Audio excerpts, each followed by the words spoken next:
నీ చిత్తమేడు ప్రభు, నీ చిత్తమేడు ప్రభు అంటే ఆయన చిత్తం ఒకటే, 365 రోజులు నా ఆజ్ఞలు పాటించి బతుకు, అదే నా చిత్తం. నా వాక్యానికి లోబడి బతుకు, అదే నా చిత్తం. మీకు మీ ఘటములను పరిశుద్ధంగా కాపాడుకోవడమే నా చిత్తం. సర్వలోకానికి వెళ్ళి సర్వసృష్టికి సువార్త ప్రకటించడమే నా చిత్తం.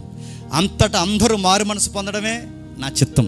అందరూ వాక్యంలో పరిపూర్ణ స్థాయికి రావడమే నా చిత్తం. నాకన్నా దేనికి ప్రధాన స్థానం ఇవ్వకుండా నాకే మొదటి స్థానం ఇవ్వడమే నా చిత్తం. ఇన్నున్నాయి దేవుని చిత్తానికి అర్థాలు.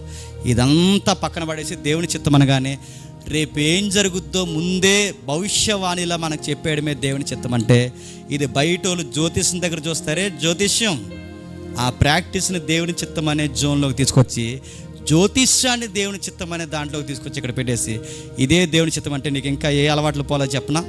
నీకు జ్యోతిష్యం చూసుకునే అలవాట్లు పోలేదు ఇంకా. జ్యోతిష్యం కాదు దేవుని చిత్తం అంటే.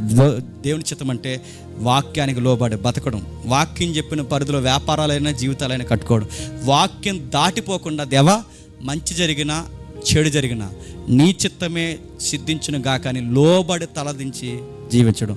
వ్యతిరేకమైన అర్థాలు సూచనలు అడగకుండా ఏమి జరిగినా నువ్వు గొప్ప దేవుడివి, నమ్మదగిన వాడివి అని అనడమే దేవుని చిత్తం. ఎవరైతే దీన్ని పట్టుకుంటారో కష్టాల్లో కూడా ధైర్యంగా ఉంటారు.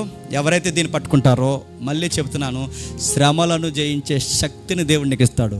ఎవరైతే దీన్ని పట్టుకుంటారో నువ్వు అనేకులకు అన్ని పరిస్థితుల్లో వింతగా ఉంటావు. ఇది దేవుని చిత్తం.